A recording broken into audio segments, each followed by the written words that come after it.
name is Pfleghaar.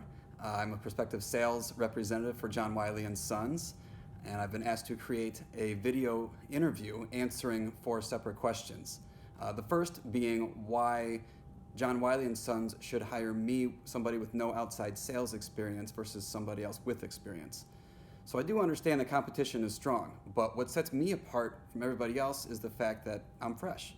I'm a rookie. I don't have any bad habits regarding this position, and I'm 100% coachable and malleable. I have an inquisitive and curious nature in general, skills which have made me an excellent teacher and administrator for the past several years. And Wiley & Sons, they're going to be employing someone that will exert 110% in the quest for closing, day in and day out. Also having spoken with Kelly, Sal, Dana, and Alan, which were all wonderful conversations, by the way. Really enjoyed talking with everybody. They've all reaffirmed their conviction that my educational background is merely going to help me succeed as an outside sales rep in this industry. I can speak the academic language, I can relate with professors and employees, I can give engaging presentations. I have given plenty of engaging presentations in the past, and I'm going to immediately build solid, trusting, long-lasting relationships with all of the clients. So needless to say, based on the research and conversations I've had about this position, it's a natural career progression for a successful educator, and it's one that I am incredibly, incredibly excited about.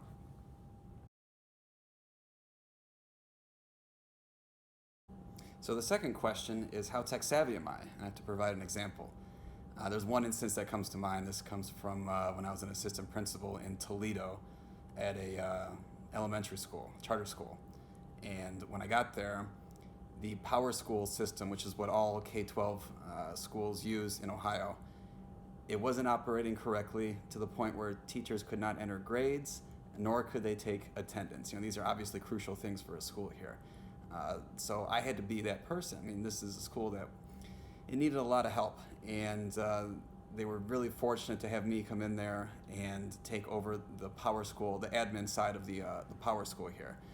So I immediately pounced on the opportunity to get the system running because, well, obviously teachers need to take attendance and they need to enter grades. And these are essential functions of a teacher's job.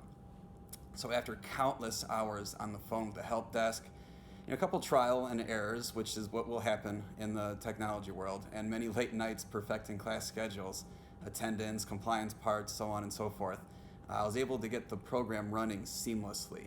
And what ended up happening is I ended up becoming the informal tech person when teachers or other staff ran into problems with the software.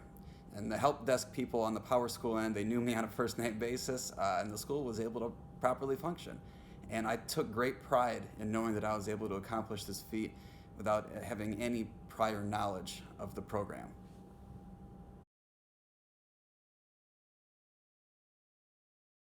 So the third question is, what are my must-haves in a new position, and why do I want to make a change? Kind of a 2-part question here. So firstly, I think any must-haves in a new position are a solid support system, open communication, constructive feedback, and trust.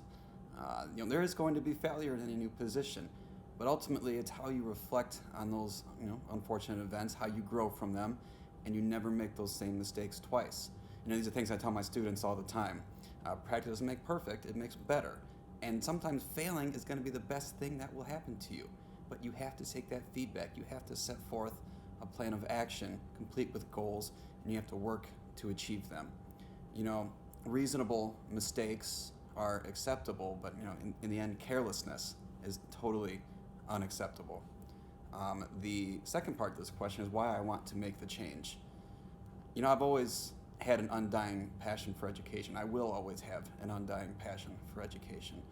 But with this position, I can still affect change in the educational world, but my talents and my skills are going to be much better utilized than in the high school classroom. I've always been persuasive, I've always been approachable and relatable. I thrive off of an unpredictable schedule. But in summation, I want to make this change because being a sales rep truly better suits my skills.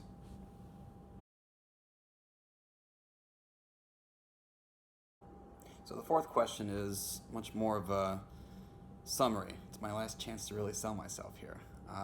So having spoken to several of the reps, they've all reaffirmed that my educational background is an enormous bonus in achieving success as an outside sales rep, in particular with Wiley and Sons. You know, the unpredictability, the chaos, and the hundreds, if not thousands, of unique personalities I've encountered in the past several years in the K-12 settings. You know, they've rendered me an incredibly patient, flexible, improvisational, and diplomatic, you know, and above all, trustworthy. You know, I've gained the trust of an entire community over the past several years by forging solid relationships, parents, students, staff, all stakeholders in the profession. You know, I'm going to bring those same traits to Wiley and Sons, you know, coupling it with an incredible drive for success as well. I take education seriously, and it's my passion. And being a sales rep for something that I've been passionate about ever since I could read, it's going to be immediately seen by department chairs, professors, all of my clients. And I feel like they're going to be compelled to purchase knowing that I'm an academic much like them. You know, I share in the quest for student success, and all of my clients will immediately know this. I'm truly confident in my skills of persuasion, relationship building, communication, and I'm going to be an immediate asset to a company with such a storied history. I'm really looking forward to working with everybody I've talked with. I've had incredible conversations with everybody so far, and I'm really looking forward to signing on the dotted line. Thank you.